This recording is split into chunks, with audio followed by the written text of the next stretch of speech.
രാത്രി ഏറെ വൈകി ഞാൻ കണ്ട ഒരു ഇന്റർവ്യൂ ആണ്. വാസ്തവത്തിൽ ഇതിനകത്ത് കുറേ കോമഡി ഉണ്ട്. ഈ പറയുന്ന വ്യക്തികൾക്ക്, അതായത് ഇപ്പം ഇവർ രണ്ടുപേരും പുറത്തായതാണ്, അപ്പാനി ശരത്തും കട്ടപ്പ ശൈത്യം. അപ്പൊ ഇവർക്ക് രണ്ടുപേർക്കും മനസ്സിലാകാത്തൊരു കാര്യമുണ്ട്. ഇവരെ വെച്ച് അങ്ങ് അറുമാതിക്കുകയാണ് ചെയ്യുന്നത്. ആരായാലും ആ ഇന്റർവ്യൂ എടുത്ത ആള് ശരിക്കും പറഞ്ഞാൽ ഇവർക്ക് പുറത്തുള്ള ആ ലൈഫ് മൊത്തത്തിൽ അങ്ങോട്ട് നശിപ്പിച്ചു കൊടുത്തെന്നാണ് എനിക്ക് മനസ്സിലായിട്ടുള്ളത്. വളരെ റെലവൻ്റായ ചോദ്യങ്ങൾ ചോദിക്കുന്നു. പക്ഷെ ഒരു ദിവസം കഴിഞ്ഞിട്ട് ഇവർ ഫുൾ ആ വേർഷനൊക്കെ കണ്ട ശേഷം ഇവരുടെ അടുത്ത് ഈ ചോദ്യം ചോദിച്ചാൽ ഒരിക്കലും ഇങ്ങനെ ഒരു അഭിപ്രായം ഇവർ പറയത്തില്ല. നമുക്ക് അവരുടെ ആ ഒരു ഇന്റർവ്യൂ എടുത്തു വെച്ചിട്ട് എനിക്കൊന്ന് പറയണമെന്ന് തോന്നി. ഇതൊരു റോസ്റ്റിംഗ് വീഡിയോ ആണോ എന്ന് ചോദിച്ചാൽ ഓൾമോസ്റ്റ് അത് തന്നെയാണ്. It's A kind of roasting. Seriously ഇവർ റോസ്റ്റിംഗല്ല അർഹിക്കുന്നത്. എത്രത്തോളം ഫേക്കാണ് ഇവരെന്ന് ഇവർക്ക് തന്നെ മനസ്സിലാക്കി കൊടുക്കാൻ ഈ ഇന്റർവ്യൂ ഉപകരിക്കും എന്നുള്ളതാണ്. അപ്പാനി ശരത്തൊക്കെ പക്ക ഫേക്ക്, പക്ക ഫേക്ക്. അതിനേക്കാൾ വൃത്തികെട്ട രീതിയിൽ ശൈത്യയുടെ ആ ഒരു വൃത്തികേട് ഓപ്പൺ അപ്പ് ആവുകയാണ്. ഒന്നിലും നിറയാത്ത ഒരു വൃത്തികെട്ട വ്യക്തിത്വം അമ്മയ്ക്കും മകൾക്കും ഉണ്ടെന്ന് അവരുടെ ഇന്റർവ്യൂ കണ്ടപ്പോഴാണ് നമുക്ക് മനസ്സിലായത്. ശൈത്യ ഈ ഷോയിൽ വന്നതുകൊണ്ടാണ്.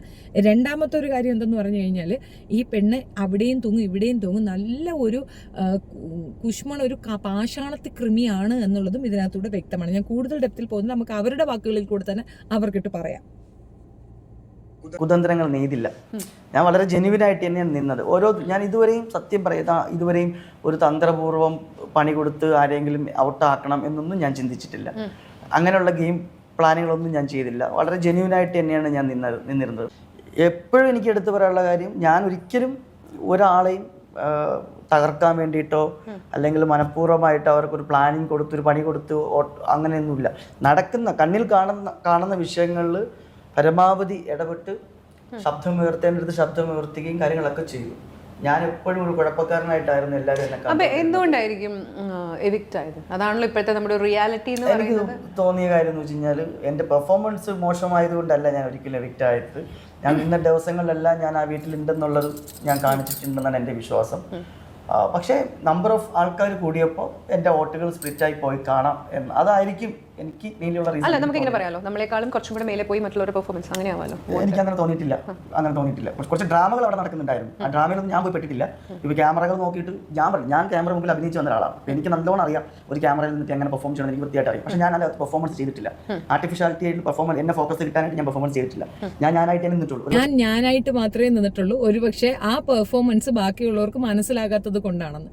ആ ആങ്കർ ചോദിക്കുന്ന ചോദ്യം ആപ്റ്റാണ്. നിങ്ങളെക്കാൾ നന്നായി പെർഫോം ചെയ്യാൻ കഴിവുള്ളവർ അതിനകത്തുള്ളത് കൊണ്ടല്ലേ നിങ്ങൾ ഔട്ടായത്, നിങ്ങൾക്ക് മനസ്സിലായിട്ടില്ലേ എന്ന് തൊടാതെ ചോദിക്കുന്നുണ്ട്. പക്ഷെ അതൊരു ഓപ്പൺ ആയിട്ട് ചോദിച്ചാൽ മതിയായിരുന്നു. അവരതിന് പകരം വളഞ്ഞു കുത്തി പിടിക്കുന്നുണ്ട്. ഇത്രയും കോൺഫിഡൻ്റ് ആയിട്ട് ഊക്കൽ വർത്താനം പറയാൻ പറ്റുന്നത് അപ്പാനിക്കല്ല, വേറെ ആർക്കും ഇല്ല എന്ന് ചുരുക്കം.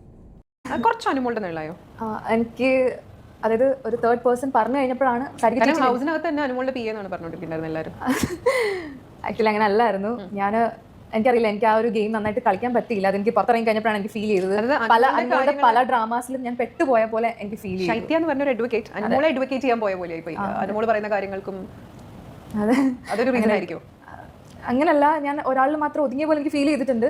പക്ഷെ അവളുടെ അടുത്തുനിന്ന് ഞാൻ മാറി കഴിഞ്ഞപ്പോഴാണ് എനിക്ക് മനസ്സിലായത്, ഓക്കെ ഇവള് കാണിക്കുന്ന പല കാര്യങ്ങളും. ഓക്കെ, ഞാൻ ഒരു പോസിബിലിറ്റി ചോദിക്കട്ടെ. ആദ്യം അനുമോളുടെ പി എന്ന് പറഞ്ഞു എല്ലാവരും, അത് കഴിഞ്ഞ് കട്ടപ്പ എന്ന് പറഞ്ഞു. പി ആയിരുന്നപ്പോൾ യു എസ് സേഫ്, കട്ടപ്പ ആയപ്പോഴത്തേക്കും കട്ടപ്പുറത്തെ. ബട്ട് കട്ടപ്പ എന്ന് പറയുന്നത് എന്താണെന്ന് എനിക്ക് ഇപ്പോഴും മനസ്സിലായിട്ടില്ല.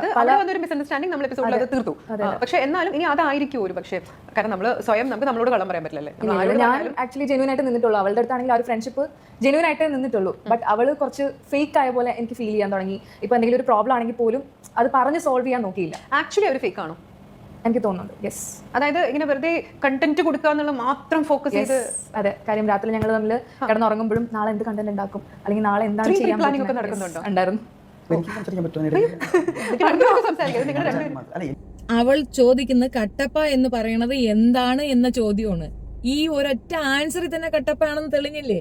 പുറകിൽ നിന്ന് കുത്തുന്നത് ഒരു സുഹൃത്താണ് അതിനകത്തുള്ളത്. ആ സുഹൃത്തിനെയാണ് താൻ പറയണെന്നുള്ള ബോധം അവക്കുണ്ടോ? നീ എന്നെ ഇപ്പൊ കാണുന്നുണ്ടെങ്കിൽ ശൈത്യയെ, നിന്നെ പോലൊരു ഭൂലോക തരികിട വേറെ ഇല്ലടി. ഒന്നാമത്തെ കാര്യം, നിന്നെ ഒരാൾ കൂട്ടുകൂടിയാൽ ആ കൂട്ടുകൂടുന്ന വ്യക്തി 10 വട്ടം ചിന്തിച്ചിട്ട് വേണം കൂട്ടുകൂടാൻ. നിന്നെ പോലെ കൂട്ടെന്നല്ല, അടുത്ത അകരാതിയിൽ അടുപ്പിക്കാൻ കൊള്ളാത്തൊരു സാധനം വേറെ ഇല്ല. രാത്രി കിടക്കുമ്പോൾ നാളെ എന്ത് കണ്ടന്റ് കൊടുക്കുമെന്ന്. എന്ത് ദുരന്തമാണടി. ആ പെണ്ണ് വിശ്വസിച്ച് നിന്റെ അടുത്ത് പറഞ്ഞിട്ടുണ്ടെങ്കിൽ അത് ക്യാമറയും കൂടെ കേൾക്കുന്ന കാര്യമല്ലേ, ഇത് ക്യാമറയെ ഒളിക്കാൻ പറ്റുമോ, മൈക്ക് മാറ്റി വെച്ചാണോ പറഞ്ഞത്? അങ്ങനെ പറഞ്ഞിട്ടുണ്ടെങ്കിൽ അത് ബിഗ് ബോസ് നോട്ട് ചെയ്യത്തില്ലേ? കണ്ടന്റ് കൊടുക്കുക എന്നുള്ളത് ഓരോരുത്തരുടെ ഉത്തരവാദിത്തം തന്നെയാണ്, അത് നിന്റെ ഉത്തരവാദിത്തമാണ്. അല്ല തിന്നും കുടിച്ച് അവിടെ കിടന്ന് സുഖിച്ച് നാട്ടുകാരെടുത്ത് കൊതിയെന്നുണയും പറയാനല്ല അനു അതിനകത്ത് പോയിട്ടുള്ളത്. അവർ വാങ്ങിക്കുന്ന പൈസയ്ക്ക് അവർ റെസ്പോൺസിബിൾ ആണ്, അവരത് ചെയ്യുന്നുമുണ്ട്. അവളെ നോക്കി കുറ്റപ്പെടുത്തിയിട്ട് അവൾക്ക് കട്ടപ്പ എന്താന്ന് അവൾക്ക് മനസ്സിലായിട്ടില്ല കേട്ടോ. അവൾ എന്താ കട്ടപ്പയെന്ന് അവൾക്ക് പിടിയടി. നീ ഇരുതല മൂർച്ച വാളായ ശകുനിയാണ്, കട്ടപ്പയല്ല. നീ ശകുനി എന്നാണ് നിനക്ക് ഇടേണ്ട പേര്, ശകുനി. കാര്യം എന്ന് വെച്ച് കഴിഞ്ഞാൽ അനു ഞാനുമായിട്ടും സംസാരിച്ചിട്ടുണ്ട്. ഞാൻ സംസാരിക്കുമ്പോഴും അനു എപ്പോഴും പറയാറുണ്ട്, നമ്മൾ തമ്മിൽ ഒരുമിച്ച് ഇങ്ങനെ ആദ്യം ജയിൽ ടാസ്ക് സമയത്ത് ഞാൻ അനുവോട് സംസാരിച്ച കാര്യം, അനു ഈ പറഞ്ഞ പോലെ നമുക്ക് നിൽക്കണം ഒരുമിച്ചൊക്കെ ഒരുപാട് ഈ സ്കിറ്റുകളൊക്കെ നമുക്ക് പ്ലാൻ ചെയ്യണമെന്നൊക്കെ പറഞ്ഞിട്ടുണ്ടായിരുന്നു. അതിനുശേഷം അനുമായിട്ട് നല്ല ഫ്രണ്ട്ഷിപ്പ് എനിക്ക് ഉണ്ടായിരുന്നു തുടക്ക സമയത്ത് ആർട്ടിസ്റ്റ് നിലയ്ക്ക്.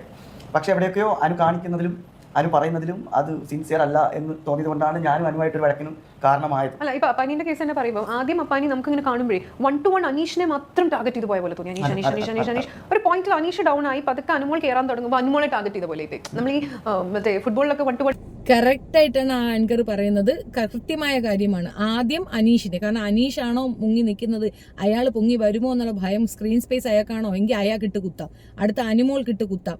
ഈവനൊരു നിലപാടില്ല, നിലവാരമില്ല എന്നുള്ളത് കൃത്യമാണ്. ഒരു കാര്യം കൂടെ ഉണ്ട്, ഇവർ തമ്മിൽ മുൻപ് പരിചയമുണ്ടായിരുന്നു. ആ പരിചയത്തിൽ അവൾ പറഞ്ഞിട്ടുണ്ട് നമുക്ക് അതിനകത്ത് പോകുമ്പോൾ സ്കിറ്റുകൾ നമുക്ക് ഒന്നിച്ച് ചെയ്യാം, അല്ലാതെ അവിടെ പോയി ഒന്നിച്ച് കളിക്കാന്നല്ല പറഞ്ഞത്. അവിടെ ഇൻഡിവിജ്വൽ പ്ലേ ആണ്, ഓരോ വ്യക്തിക്കാണ്, അല്ല രണ്ടുപേർക്കല്ല അവിടെ കപ്പ് കൊടുക്കുന്നത്, ഒരു വ്യക്തിക്കാണ് കപ്പ് കൊടുക്കുന്നത്. അവിടെ പോയി രണ്ടുപേർ കൂടെ ഒന്നിച്ച് കളിക്കാം എന്ന് അവൾ പറഞ്ഞിട്ടില്ല. സ്കിറ്റുകൾ നമുക്ക് ഒന്നിച്ച് പെർഫോം ചെയ്യാം എന്നാ പറഞ്ഞത്. അതിനെയും വളച്ചൊടിച്ചിട്ട് ഇവനെയൊക്കെ എന്താ പറയാ, അങ്ങനെ പോകുന്ന പോലെ ഭയങ്കര ടാർഗറ്റ് ചെയ്ത്. ഇത് ടാർഗറ്റ് അല്ല, ഇത് സത്യം പറഞ്ഞാൽ ടാർഗറ്റ് അല്ല. ശരിക്കും പറഞ്ഞാൽ അവിടെ നടക്കുന്ന വിഷയങ്ങൾ എങ്ങനെയാണ്, ഇപ്പം ഈ പറഞ്ഞ നമ്മളെ അല്ല അനുമോൾ ആക്ച്വലി ചേട്ടനെ വെച്ചിട്ട് കുറെ കണ്ടന്റ്സ് ഉണ്ടാക്കാൻ വേണ്ടിയിട്ട് ശ്രമിച്ചിട്ടുണ്ട്, കുറെ ഡ്രാമ ക്രിയേറ്റ് ചെയ്തിട്ടുണ്ട്. അപ്പൊ അനുമോളെ വെച്ച് കുറെ ഡ്രാമ ക്രിയേറ്റ് ചെയ്തു എന്നാണ് ചേച്ചിയും കൂടെ പഠിപ്പിച്ചു കൊടുക്കുന്നത്. ചേച്ചി അതിന്റെ ഇടയ്ക്കും കൂടെ ഒരു നൂട്ടി അങ്ങ് കയറ്റി കൊടുക്കുകയാണ്. ചേച്ചി ചെയ്തതിന്റെ ഒരു ക്ലിയർ എക്സ്പ്ലനേഷൻ തനിച്ചൊരു വീഡിയോ ആയിട്ട് ചെയ്യുന്നുണ്ട്. ആക്ച്വലി ഇതിന് എന്നെ ഒരാൾ സപ്പോർട്ട് ചെയ്തതാണ്, ഒരാൾ വന്നിട്ട് each and every point by point എനിക്ക് കൊണ്ടുവന്ന് തന്നതാണ്. സത്യം പറഞ്ഞാൽ എനിക്കിത് മറന്നു പോയിട്ടുണ്ടായിരുന്നു. അപ്പോൾ അത് ഞാൻ സെപ്പറേറ്റ് തന്നെ ഒരു വീഡിയോ ആയിട്ട് ഇടുന്നതാണ്. ശൈത്യ ഏതൊക്കെ പോയിന്റിലാണ് എവിടെയൊക്കെയാണ് അനുമോൾക്കിട്ട് പണിതെന്നുള്ളത്. ആര്യനുമായിട്ട് സോഫ്റ്റ് കോർണറിന് വേണ്ടി ശ്രമിച്ചു.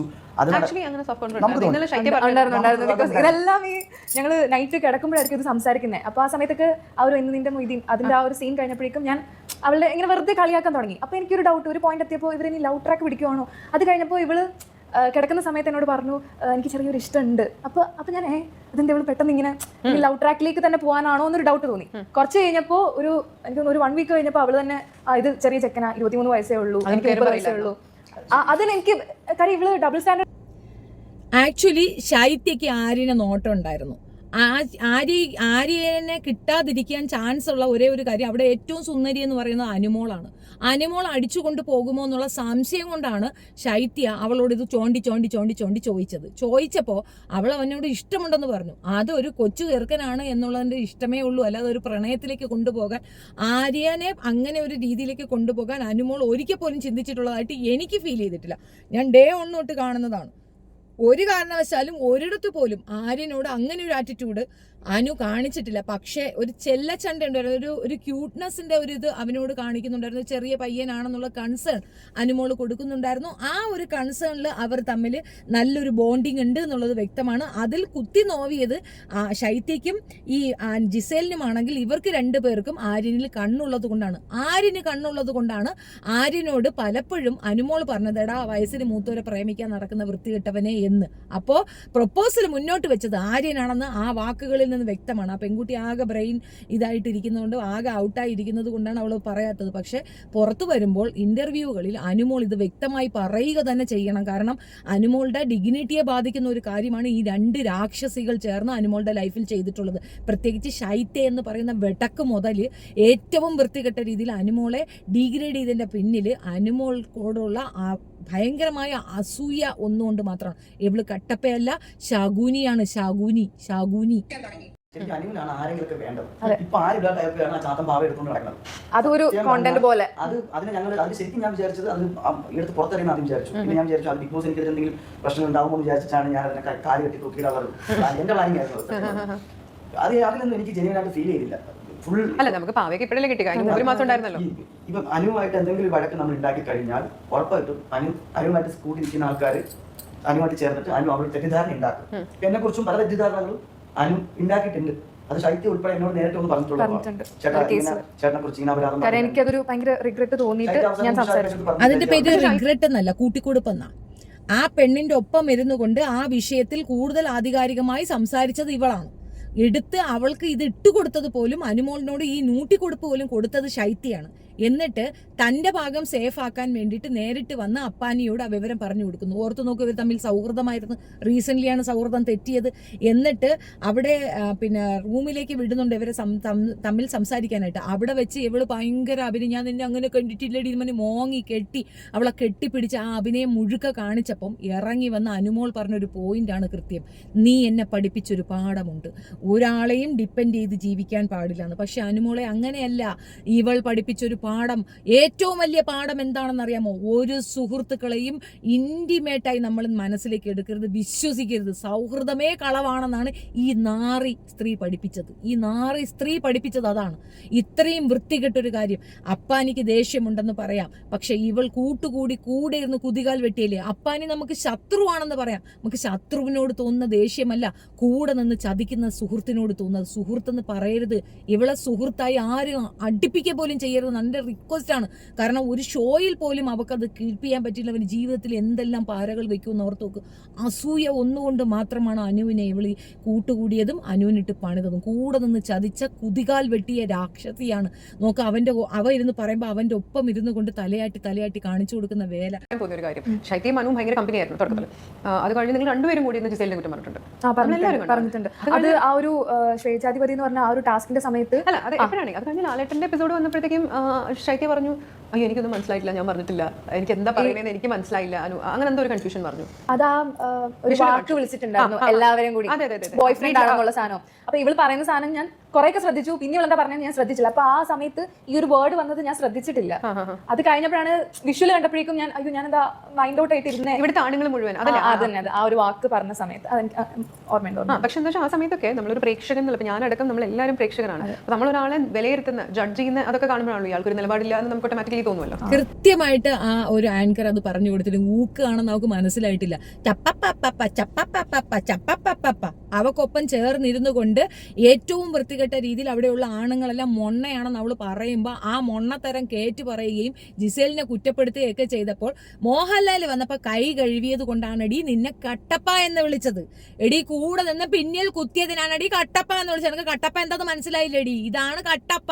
കൂടെ നിന്നിട്ട് പിന്നാമ്പുറത്ത് വെച്ച് കുത്തി കൊടുക്കുന്നത്. അവൾക്കൊപ്പം നിന്നുകൊണ്ട് ഈ പറഞ്ഞതിന് എല്ലാത്തിനും അവളെ കൊണ്ടുവന്ന് ഇട്ട് ഇതിലെല്ലാം പെടുത്തിയ ശേഷം നീ ഡീസന്റ് ആയിട്ട് മാറുന്നതിനാണ് കട്ടപ്പ എന്ന് പറയുന്നത്. അനുമോളെ കണ്ടുപിടിക്കടി. അവളൊരു കാര്യം പറഞ്ഞിട്ടുണ്ടെങ്കിൽ അത് ബോധ്യപ്പെട്ട് പറഞ്ഞതാണെങ്കിൽ അതല്ല എന്ന് ആര് പറഞ്ഞാലും അതേ ഞാൻ കണ്ടതാണെന്ന് ധൈര്യസമേതം പറയുന്ന അനുവിന്റെ കാൽ വിരലിന്റെ, അതായത് തീട്ടത്തിന്റെ വില പോലും നിനക്കില്ല എന്നാണ് ഇതിൽ നിന്ന് മനസ്സിലാക്കുന്നത്. വൃത്തികെട്ട സാധനം. അതായത് അവള് കുറെയൊക്കെ സിമ്പതി അല്ലെങ്കിൽ കരച്ചിൽ നാടകമൊക്കെ കളിച്ചു. പക്ഷെ ഇപ്പോ അവൾക്ക് ചേഞ്ച് വന്നെന്ന് വെച്ചാൽ ഈ വൈൽഡ് കാർഡ് എൻട്രി വന്നു കഴിഞ്ഞപ്പോൾ ഇവിടെ പല ആൾക്കാരും അവൾക്ക് പല രീതിയിൽ അവളെ ട്രിഗർ ചെയ്യുന്നുണ്ട്. പക്ഷെ അവള് കരയുന്നില്ല. ഭയങ്കര ഒരു ചേഞ്ച് ആണ് അവൾക്ക് വന്നത്. അനു പറയില്ലായിരുന്നു. അനു അങ്ങനെ ഒരു തെറ്റിദ്ധാരണ ഉണ്ടെങ്കിൽ പോലും അനു അത് സ്ഥിരീകരിക്കില്ലായിരുന്നു. പക്ഷെ അത് അനു അത്രയും ഒരു ഡ്രാമ കളിച്ചതും അനു അവിടെ അത് മോശക്കാരി ആയതും ഈ വൈൽഡ് കാർഡ് വന്നതിന് ശേഷവും. അല്ലെങ്കിൽ അനു ഇത് എടുത്ത് പറയാനുള്ള ധൈര്യമില്ല. അല്ല, ഞാനും ശ്രദ്ധിക്കുന്നു അനങ്ങിയ കരയുന്ന അനു ലാലേട്ടൻ ഇത്രയും ആ എപ്പിസോഡിൽ പറഞ്ഞിട്ട് ഒരു കണ്ണു പോലും അതായത് ഇവൾക്കൊരു ഇതുണ്ടായിരുന്നു. എന്നോട് എപ്പോഴും പറയുന്നത് പുറത്ത് എനിക്ക് നെഗറ്റീവ് ആയിരിക്കും, എന്ത് ചെയ്യും, ഞാൻ പോയിട്ട് ചേട്ടൻ്റെ അടുത്ത് സംസാരിക്കട്ടെ, അല്ലെങ്കിൽ നെഗറ്റീവ് ആയിരിക്കും ഇങ്ങനെ ഒരു തോട്ട് ഉണ്ടായിരുന്നു. പുറത്ത് എന്താണ് പോസിറ്റീവ് ആണെന്ന് എങ്ങനെയോ അവൾക്ക് കിട്ടിയിട്ടുണ്ട്. അത് കഴിഞ്ഞപ്പോഴാണ് ഇവളുടെ ഭയങ്കര ചേഞ്ചസ് ഉണ്ടായത്. ഞാനായിട്ടുള്ള ആ ഒരു ഫ്രണ്ട്ഷിപ്പ് മാറ്റി നിർത്തുക, അല്ലെങ്കിൽ വൈൽഡ് കാർഡ്സിന്റെ മാത്രം അവരുടെ കൂടെ മാത്രം സംസാരിക്കുക. ഒരിക്കലുമല്ല. പുറത്ത് പോസിറ്റീവ് ആയതുകൊണ്ടല്ല ശൈത്യ അവൾ ഒഴിവാക്കിയത് ശൈത്യ പിന്നീന്ന് കുത്തി എന്ന് വന്ന വൈൽഡ് കാർഡ് അവരോട് പറഞ്ഞു കൊടുത്തത് കൊണ്ടാണ്. നിന്റെ ഏറ്റവും വലിയ ശത്രു നിന്റെ ഒപ്പമുള്ള ശൈത്യയാണെന്ന് അവർ തിരിച്ചറിഞ്ഞു. അവരത് പറഞ്ഞു കൊടുത്തു. അവർക്ക് കൃത്യം ബോധ്യപ്പെട്ട കാര്യമാണ്. അവർ കൃത്യമായിട്ട് അനുവിനോട് പറഞ്ഞു കൊടുത്തത്. പിന്നെ കരയാത്തത്, എന്നും കരഞ്ഞുകൊണ്ടിരിക്കരുത് എന്ന് അവൾ തന്നെ കരയുമ്പോഴും പറയും, ഞാൻ കരയില്ല, എനിക്ക് കരയണ്ട എന്ന്. സങ്കടം താങ്ങാൻ വയ്യാതെയാണ് അത് കരഞ്ഞിട്ടുണ്ടായിരുന്നത്. ഇപ്പോ അവൾ കരയാത്തത്, കരയേണ്ട കാര്യമില്ല, എനിക്ക് പുറത്ത് അക്സെപ്റ്റൻസ് ഉണ്ട്, ഞാൻ ചെയ്യുന്നത് ശരിയാണെന്ന പൂർണ്ണ ബോധ്യമുള്ളത് കൊണ്ടാണ്. അല്ലാതെ അത് നാടകമാണെന്ന് പറയണത് നിന്റെയൊക്കെ നാരോ മൈൻഡഡ് തേർഡ് ക്ലാസ് ചിന്താഗതിയാണ്.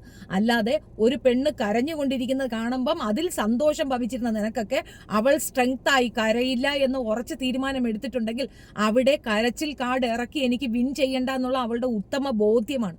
അത് കൃത്യമായി ആ പെൺകുട്ടി ഇംപ്ലിമെന്റ് ചെയ്യുന്നുണ്ട്. കരയാത്തതിനാണ് ഇവക്കൊക്കെ പ്രശ്നം. ഇത്രയും ദിവസം അവള് കരയുന്നതായിരുന്നു ഇവക്കൊക്കെ പ്രശ്നം, ഇപ്പൊ കരയാത്തതാണ് ഇവക്കൊക്കെ പ്രശ്നം. ഇവള് എത്ര വിഷമാണെന്ന് ഓർത്ത് നോക്കൂ. സത്യം പറഞ്ഞാൽ താങ്ക്സ് ടു ഏഷ്യാനെറ്റ് ഈ ഒരു ഇന്റർവ്യൂ എടുത്തിട്ട് അവരെ പുറത്ത് വിട്ടത്. അല്ലെങ്കിൽ ഇവളുമാര് പുറത്ത് വന്നിട്ട് മാനിപ്പുലേറ്റ് ചെയ്താണ്. ഇവളുടെ ഉള്ളിലുള്ള ആ വിഷം മുഴുക്ക അവിടെ വെച്ച് തന്നെ സംസാരിച്ച് തീർത്തിട്ട് ഇറക്കി വിട്ടത് വളരെ നല്ലൊരു കാര്യമാണ്, നല്ല നീക്കമാണെന്നേ പറയാനുള്ളൂ. ടെൻഷൻ അടിക്കാറുണ്ട്. അതല്ലാണ്ട് എനിക്ക് ഫീൽ ചെയ്തൊരു കാര്യമാണ്, പല സമയത്തും ഈ വീക്കെൻഡ് ആകുന്ന സമയത്ത് അനുമോളുടെ അടുത്ത് പോയിട്ട് എങ്ങനെയെങ്കിലും അത് സോൾവ് ചെയ്യാൻ നോക്കും. അതെന്താണ് ഇന്നലെ നടന്നു. ഇന്നലെ ഞാനപ്പോൾ കണ്ണുരുട്ടി കാണിച്ചിട്ട് ഞാൻ ആ വഴി പോയി. കാരണം ഞാൻ നോക്കുമ്പോൾ ഉണ്ട് കീരിയും പാമ്പുമായിട്ടിരുന്ന ആൾക്കാർ വീക്കെൻഡ് ആകുമ്പോഴേക്കും പെട്ടെന്ന് സംസാരിച്ച് സോൾവ് ചെയ്യാൻ നോക്കുന്നു. ഇനി ലാലേട്ടൻ്റെ അടുത്തുനിന്ന് പഴുത്തി കേൾക്കാതിരിക്കാനാണോ അത് പോസിറ്റീവ്, എനിക്കത് ഫീൽ ചെയ്തിട്ടുണ്ട്, ഞാൻ അത് പറഞ്ഞിട്ടുണ്ട്. അപ്പോ അപ്പാനി ശരത്തിനേക്കാൾ കൂടുതൽ അപ്പാനി ശരത്തിനെ പോലെ സ്ക്രൂ ചെയ്യുകയും കണ്ണുരുട്ടി കാണിക്കുകയും ചെയ്ത ശൈത്യാണെന്നാണ് ശൈത്യ ഇവിടെ കേൾക്കുന്നത്. ഓർത്തോണം, നമ്മൾ ഇത്രയും നാൾ വിചാരിച്ചെന്താണ് അപ്പാനി ശരത്ത് ഹിംസെൽഫാണ് ഇതൊക്കെ പറയണത്. അല്ല, അപ്പാനി ശരത്തിനെ അങ്ങനെ ഒരു സിറ്റുവേഷനിലേക്ക് കൊണ്ടിട്ടത് പോലും ശൈത്യാണെന്ന് ശൈത്യ തന്നെ സ്വയം സമ്മതിക്കുന്ന വീഡിയോ ആണിത്. ഈ സ്ത്രീ എത്ര വെടക്കാണെന്ന് ഓർത്തു നോക്കൂ, എന്തൊരു വെടക്ക് സ്ത്രീയാണെന്ന് ആലോചിച്ച് നോക്കൂ. പക്ഷെ അനു പറഞ്ഞൊരു പോയിന്റ് ഉണ്ടായിരുന്നു, എന്തു വന്നെന്ന് പറഞ്ഞാലും അത് ഞാൻ ഒരു കാര്യം ക്ലാരിറ്റി വരുത്തുന്നുണ്ട്. എന്തു വന്നെന്ന് പറഞ്ഞാലും അപ്പാനിയുടെ അടുത്ത് ഞാൻ സംസാരിക്കത്തില്ല, അല്ലെങ്കിൽ അക്ബറിനെ എനിക്ക് കണ്ണെടുത്ത കണ്ടുകൂടാ, ഞാൻ സംസാരിക്കത്തില്ല. ഇത് കഴിഞ്ഞിട്ടാണെങ്കിലും പുറത്താണെങ്കിലും ഞാൻ അവരോട് മിണ്ടത്തേ ഇല്ലെന്ന് പറഞ്ഞ ആള് പെട്ടെന്ന് വയൽക്കാട് വന്നു കഴിഞ്ഞപ്പോൾ അപ്പാനിയായിട്ട് ഭയങ്കര ക്ലോസ് ആവുന്നു. നെവിൻ ആയിട്ട് നല്ല കിരിമാമ്പുമായിട്ടിരുന്ന ആൾക്കാർ പെട്ടെന്ന് ക്ലോസ് ആവുന്നു.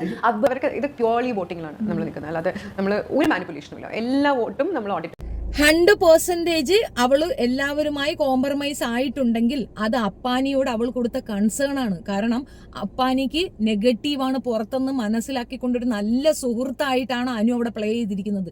അങ്ങനെ അനു അവരോട് സഹകരിച്ചിട്ടില്ലെങ്കിൽ അവർക്ക് പുറത്ത് കിട്ടാൻ പോകുന്ന ഇടി എന്താണെന്ന് അനുവിന് ബോധ്യമുണ്ട്. കാരണം അനു ഇത് കാണുന്ന ഒരു സ്ത്രീയാ, ഈ വീഡിയോയും ഇതിനോട് അനുഭവിച്ചിട്ടുള്ള ആ ഒരു ലോകത്ത് ജീവിക്കുന്ന പെണ്ണാണ്. അവർക്ക് കൃത്യമായിട്ട് അറിയാം അപ്പാനി പുറത്ത് ഇടി വാങ്ങിക്കുമെന്ന്. അത് പാടില്ലെന്നും അവനോടുള്ള സൗഹൃദം ഉള്ളിലുള്ളത് കൊണ്ടാണ്, ആ നന്മയാണ് അവൾ അവിടെ കാണിച്ചത് അക്ബറിനോടും. അക്ബറൊക്കെ എത്ര സ്ട്രഗിൾ ചെയ്താണ് ഈ പൊസിഷനിൽ എത്തിയെന്നറിയാമോ? അതൊരു നിമിഷം കൊണ്ട് നഷ്ടപ്പെട്ടു പോകും. താൻ കാരണം ആകരുതെന്നുള്ള നിർബന്ധം കൊണ്ടാണ് ആ പെണ്ണ് അത് ചെയ്തിട്ടുള്ളത്. പ്യുവർ വോട്ടിംഗ് ആണെന്ന് ഈ ആങ്കർ പറയുമ്പോഴേ ഈ പൊട്ടത്തിക്ക് മനസ്സിലാകുന്നില്ല അതിനകത്തുള്ള പ്രോബ്ലം എന്താണെന്ന്. അത് പ്യുവർ വോട്ടിംഗ് ആണ്. നമ്മൾ വോട്ട് ചെയ്തിട്ടാണ് അവർ പുറത്തേക്ക് വരുന്നതെന്നുള്ള കോമൺ സെൻസ് പോലും ഇല്ലാത്ത ഒരു മന്ദബുദ്ധി. ജിസേൽ അടിപൊളിയാണ്, ഞാനത് എടുത്തു പറഞ്ഞ ഒരു കാര്യം. ജിസേൽ അടിപൊളിയാണ്. ജിസേലിന് ഭയങ്കര മനുഷ്യത്വമുള്ള നമുക്ക് ഭയങ്കര കൈൻഡ് ആയിട്ടുള്ള ഒരാളാണ്. ഞാൻ ജിസേലായിട്ട് കൂടുതൽ ക്ലോസ് ആയി കഴിഞ്ഞപ്പോഴാണ് എനിക്ക് മനസ്സിലാവാൻ തുടങ്ങിയത് ഭയങ്കര കൈൻഡ്. കാര്യം അതിന് മുമ്പ് ഞാൻ ഒരു കാര്യം പറഞ്ഞിട്ടുണ്ടായിരുന്നു, ഹ്യൂമാനിറ്റി ഒട്ടും ഇല്ലാത്ത ആളാണെന്ന്. ആ ഒരു സ്വേച്ഛാധിപതിയുടെ അതിന് കേക്ക് തരാതിരുന്ന സമയത്ത് എനിക്കത് ഭയങ്കരമായിട്ട് ഹേർട്ട് ചെയ്തായിരുന്നു. പക്ഷെ പിന്നെ ക്ലോസ് ആയി കഴിഞ്ഞപ്പോഴാണ് മനസ്സിലായത്. ആ ആങ്കറിന്റെ മുഖത്തുണ്ടടി നിന്നോടുള്ള പുച്ഛം. നീയാണ് അവളെ പറ്റി മോശം പറഞ്ഞതും, നീയാണ് അവൾക്ക് എഗൻസ്റ്റ് ഏറ്റവും കൂടുതൽ വലിയ സ്റ്റേറ്റ്മെന്റ് വെച്ചിട്ട് ഇപ്പം നിനക്ക് അവള് ഭയങ്കര മാന്യ വ്യക്തിയായി. ഇതിനെയാണ് ഡുവൽ ഫാദർ സിൻഡ്രം, അതാ ഡുവൽ പേഴ്സണാലിറ്റി എന്ന് പറയുക. മനസ്സിലായോ? അതാണ് നീ. ഇവൾക്ക് ഏതെങ്കിലും ആരെങ്കിലും കേസ് കൊണ്ട് കൊടുക്കാൻ ഉദ്ദേശിക്കുന്നെങ്കിൽ സൂക്ഷിച്ചോ. ഇവൾ അപ്പുറത്ത് ചാടി ആ പൈസ വാങ്ങി നക്കിയിട്ട് നിങ്ങൾക്ക് ഇട്ട് പണി. സൂക്ഷിച്ചോ. പ്രൊഫഷണലായിട്ട് ഇവളെ ഉദ്ദേശിക്കരുത്, പേഴ്സണലായിട്ടും ഇവളെ കൂടെ കൂട്ടരുത്. അമ്മാതിരി ഒരു സാധനം മാത്രം. പിന്നെ എപ്പോഴും പക്ഷെ നിങ്ങൾ താമസിക്കുന്നതേ ആ വാഷ്റൂം ഒഴികെ ബാക്കി എല്ലാ സ്ഥലത്തും 24 hours സർവൈലൻസിലാണ് അല്ലെ. 72 ക്യാമറ ചില്ലറ സാധനമല്ല. നമുക്ക് അത് നോക്കി ഓരോ ക്യാമറയും ഒരുപാട് പേരോട് മോണിറ്റർ ചെയ്തുകൊണ്ടിരിക്കുകയാണ്. പുറത്ത് നിങ്ങൾ ചെയ്യാത്തൊന്നും പോയില്ലല്ലോ, ഒരു മാനിപ്പുലേഷനും പോകാൻ പറ്റില്ല. അങ്ങനെ ഒരു പേടിയുടെ ആവശ്യമുണ്ടോ? അതായത് ഇവർ രണ്ടുപേരോട് ഇരുന്ന് പറഞ്ഞ് ഫലിപ്പിക്കാൻ ശ്രമിക്കുന്ന എന്തെന്ന് പറഞ്ഞു കഴിഞ്ഞാൽ പുറത്ത് കിട്ടിയിരിക്കുന്ന ഇമ്പാക്ട് വേറെയാണ്, അതിനകത്ത് നടക്കുന്നത് വേറെയാണ് എന്നാണ് പറയുന്നത്. അതിനുള്ള മറുപടിയാണ് ഇപ്പോൾ ആങ്കർ കൊടുത്തത്. അവിടെ നടക്കുന്ന കാര്യങ്ങൾ പിടിക്കാനായിട്ടാണ് ഈ ക്യാമറ വെച്ചിരിക്കുന്നത്. ഈ ക്യാമറ അത്രയും പേരിരുന്ന് വാച്ച് ചെയ്യുകയാണ്. അങ്ങനെയുള്ളൊരു സാധനം അല്ലാത്തൊരു സാധനം പുറത്തേക്ക് പോകത്തില്ല. അപ്പം നീ അവിടെ കാണിക്കുന്നതല്ല പുറത്ത് കാണിക്കണേന്നുള്ള ആ ഡ്യൂപ്ലിക്കേറ്റ് ഒന്നും നീ അടിക്കണ്ട എന്ന് പറഞ്ഞതാണ് അത്. കുറച്ച് കൂടുതലാണ്. അതുപോലെ നമുക്ക് വീടിനകത്ത് ഇത്രയധികം മോറൽ പോലീസിംഗിന്റെ ആവശ്യമുണ്ടോ? ഇല്ല. അല്ലേ? എനിക്കൊന്ന് ശൈത്യക്ക് കുറച്ചുകൂടെ നന്നായിട്ട് അതിന് ഉത്തരം പറയാൻ പറ്റും. ബിക്കോസ് ഇവിടെ നിന്ന് പോയൊരു കണ്ടസ്റ്റന്റിനെ പറ്റിയിട്ടാണ് എനിക്ക് പറയാനുള്ളത്. ഞാനും അതിന്റെ പാർട്ടായല്ലോ എന്നൊരു ഒരു റിഗ്രറ്റ് എനിക്ക് ഉണ്ടായിരുന്നു, എനിക്ക് വിഷമം ഉണ്ടായിരുന്നു. ഞാൻ ചേട്ടൻ്റെ അടുത്ത് പേഴ്സണലി പോയി ഞാൻ സംസാരിക്കുകയും ചെയ്തായിരുന്നു. അതായത് ബിൻസിയുടെ കേസാണ്. അതായത് ബിൻസിയും ചേട്ടനായിട്ട് നല്ല ഫ്രണ്ട്ഷിപ്പ് ആയിരുന്നു. പക്ഷേ എൻ്റെ മൈൻഡിലേക്കും ഒരു സാധനം കൊണ്ടിട്ടത് അനുമോളാണ്. അതായത് എടി ഇവരിങ്ങനെ ഇത്രയും ക്ലോസ് ആയിട്ടൊക്കെ നിൽക്കുന്ന ആൾക്കാരൊക്കെ കാണുന്നതല്ലേ, പുറത്ത് ആൾക്കാരൊക്കെ കാണുന്നതല്ലേ, അത് വേറെ രീതിയിൽ എടുക്കൂല, ഇവരിനി ലവ് ട്രാക്ക് പിടിക്കുവാണോ, അതല്ലാണ്ട് പുള്ളിക്കാരൻ്റെ വൈഫ് പ്രഗ്നൻ്റ് അല്ലേ. അപ്പോഴാണ് ഞാൻ അറിയുന്നത് ചേട്ടൻ്റെ വൈഫ് പ്രഗ്നൻ്റ് ആണെന്നുള്ള കാര്യം. വൈഫ് പ്രഗ്നൻ്റ് അല്ലേ, ഇതൊക്കെ കണ്ടു കഴിഞ്ഞാൽ അവരെന്തോ വിചാരിക്കുന്നത്. സിമ്പിൾ ലോജിക്കാണ്. ആ പെൺകുട്ടിയുമായിട്ട് അവനുണ്ടായിരുന്ന അഫെയറിനെ പറ്റി ഒരു സംശയം അനുമോൾ പറഞ്ഞാൽ പോലും അനുമോളോട് എങ്ങനെ പറയണമായിരുന്നു? ഇപ്പം നിന്നോട് ഒരാൾ വന്നിട്ട് പറയാം നമുക്ക് അവിടെ പോയി മോഷ്ടിക്കാം എന്ന് പറഞ്ഞാൽ നീ ഉടനെ പോയി മോഷ്ടിക്കൂ? ഇല്ല, തിരുത്തും. ആ കൂടെ വന്നവൻ എന്താണ് ആവശ്യം, നമുക്ക് മോഷ്ടിക്കേണ്ട, അല്ലാതെ നമുക്കത് നേടാം എന്നല്ലേ പറഞ്ഞു കൊടുക്കുക. അതാണ് ക്വാളിറ്റി എന്ന് പറയുന്നത്. അനുമോൾ പറഞ്ഞത് കൊണ്ടാണ് വിൻസിക്കെതിരെ ഇവള് പറഞ്ഞതെന്ന് പറയുന്നത് കള്ളത്തരമാണ്, ഫ്ലോപ്പാണ്. അതുകൊണ്ടാണ് ഞാൻ പറഞ്ഞത് അതിനെപ്പറ്റി ഞാൻ ഡീറ്റെയിൽ ആയിട്ട് ഒരു വീഡിയോ ഇടുക തന്നെ ചെയ്യും വിത്ത് എവിഡൻസ്. രേഷ്മയുടെ പ്രഗ്നൻസി ആണ് രേഷ്മയ്ക്കില്ല ഇത്ര ബുദ്ധിമുട്ട്, പാവം. എന്നിട്ട് വിൻസി എന്നോട് പറഞ്ഞു, ഞാൻ ചോദിച്ചു ഈ പറഞ്ഞ അനുമോൾ എന്തെങ്കിലും പറഞ്ഞു ഇങ്ങനെ ചേട്ടാ ഇതേപോലെ നിങ്ങളുമായിട്ട് ഇങ്ങനെ നടക്കുന്നത് കൊണ്ട് ഇങ്ങനെ ഫേക്ക് പറഞ്ഞിട്ടുണ്ടോ? ഞാൻ എന്താണ് അതിനെക്കുറിച്ച് മറുപടി പറയാനുള്ള നിങ്ങൾക്ക് എന്ന് ചോദിച്ചു. പുള്ളിക്കാരി നമുക്ക് ആക്ച്വലി ഇത് വലിച്ചു നീട്ടുന്നേക്കാൾ ഒറ്റ കാര്യമുള്ളൂ. ഈ പറഞ്ഞ കുടുംബ പ്രേക്ഷകരും മലയാളികളും അങ്ങനെ അത്ര മോശം കണ്ണുകളുള്ളവരല്ല. അവർക്ക് ആരെന്താണെന്നും ആര് തമ്മിൽ എന്താണെന്നും മനസ്സിലാക്കാനുള്ള ബുദ്ധിയുണ്ട്. അതുകൊണ്ട് തന്നെ രണ്ടാൾക്കാർ അവിടെ ഇരുന്ന് പറഞ്ഞത് കൊണ്ട് അത് അങ്ങനെ ആവുന്നില്ലല്ലോ. അതാണ് കറക്റ്റ്. ഞങ്ങൾ വാഷ്റൂമിന്റെ അവിടെ ഞാനും ഷാനവാസിക്കയും അഭിലാഷേട്ടനും ഉണ്ടായിരുന്നു. അഭിലാഷേട്ടൻ വന്നിട്ട് പറഞ്ഞു കണ്ടോ, അതായത് ബിൻസി ഔട്ടായ സമയത്ത് കണ്ടോ അവർ തമ്മിലുള്ള ആ ഒരു കണക്ഷൻ കാരണം ഔട്ടായെന്ന് അഭിലാഷേട്ടൻ പറഞ്ഞു. ആ ഒരു സാധനം എനിക്ക് ഇപ്പോഴാണ്. ഇനി അവൾ അടുത്ത് ടാർഗറ്റ് ചെയ്യുന്ന അഭിലാഷിനെയാണ്. അഭിലാഷാണ് അവിടെ കുഴപ്പമെന്നാ പറയണത്. അഭിലാഷ് ഇതിനകത്തൊന്നുമില്ല. ഈ പറയുന്ന രീതിയിലുള്ള ഒരു വൾഗാരിറ്റി നമ്മൾ ആരും ശ്രദ്ധിക്കുക പോലും ചെയ്തിട്ടില്ല. പക്ഷെ അതിനെ ഹൈലൈറ്റ് ചെയ്ത് ബൂസ്റ്റപ്പ് ചെയ്ത് പറഞ്ഞതും ഡിസ്കസ് ചെയ്തതും ഇവളാണ് അനുവിനെ കൊണ്ട് അത് പറയിക്കുക പോലും ചെയ്തിട്ടുള്ളത്. ആകെ മൊത്തത്തിൽ അനുവിന്റെ ഒപ്പം നിന്നുകൊണ്ട് അനുവിനെ ഏറ്റവും വൃത്തികെട്ടവളായി ചിത്രീകരിച്ച വ്യക്തി ഈ സത്വമാണ്. അത്രയും ഞാൻ പറയുള്ളൂ. നിങ്ങളുടെ അഭിപ്രായം കമന്റിൽ പറയുക. എനിക്കതാണ് മനസ്സിലായത്. ഞാൻ ഇത് ഇന്നലെ രാത്രി കണ്ടപ്പോൾ തന്നെ എനിക്ക് വീഡിയോ ചെയ്യണമെന്ന് തോന്നിയതായിരുന്നു. പിന്നെ ഞാനത് എടുത്ത് മാറ്റി വെച്ചിരുന്നു. സീരീസിൽ ഇന്നത്തെ അവളുടെ എന്തെങ്കിലും ഒരു പെർഫോമൻസ് കാണാൻ വേണ്ടിയിട്ട്. അപ്പോൾ ഇന്നൊരു പെർഫോമൻസ് പുള്ളിക്കാരത്തി ഇട്ടിട്ടുണ്ട്. ആ പെർഫോമൻസ് ആണ് നിങ്ങൾ ഈ കാണുന്നത്. കേട്ടു നോക്കുക. Because case of course Anumol Aryan case ആയിരിക്കും. ആ ഒരു കിസ്സിംഗ് സീൻ ബിക്കോസ് അത് ഭയങ്കര ഇഷ്യൂ ആയ ഒരു കേസായിരുന്നു ബിഗ് ബോസ് ഹൗസിൽ തന്നെ. അതായത് അവള് എവിഡൻസ് നമുക്ക് നീ എടുത്തോണ്ട് വാ, ബാക്കി ഞാനും തരാം. ബാക്കി നമുക്ക് അപ്പം സംസാരിക്കാം. നീ എന്ത് പറഞ്ഞാലും കൃത്യം തെളിവ് വെച്ച് ഇപ്പുറത്തിരുന്ന് നിനക്കുള്ള പണി തരുമെന്നുള്ളത് തർക്കമേ വേണ്ട. നീയാണ് വിഷം എന്നുള്ളത് കൃത്യമായി ജനങ്ങൾക്ക് ബോധ്യപ്പെട്ട ഒരു കാര്യമാണ്. കണാപിണ എന്ന് പറഞ്ഞിട്ട് ഇല്ലാത്ത കാര്യം ഉണ്ടാക്കി പറയാൻ നീ മിടുക്കിയാണെന്നുള്ള തെളിവാണ്. അവൾ കേസ് എടുക്കും. അത്രേ ഒരു ഡീറ്റെയിൽ വീഡിയോ ആണ്. ഞാൻ മുഴുവനൊന്നും ഇവിടെ പ്ലേ ചെയ്യുന്നില്ല. അവൾക്ക് എല്ലാം അറിയാമെന്നാണ് പറയണത്. എല്ലാം അറിയുന്ന ഒരു മഹത്ത് വ്യക്തിക്ക് ഉള്ള പണിയുമായിട്ട് ഞാനും ഉണ്ടാവും പിറകെ എന്ന് മാത്രം പറയുന്നു. Thank you.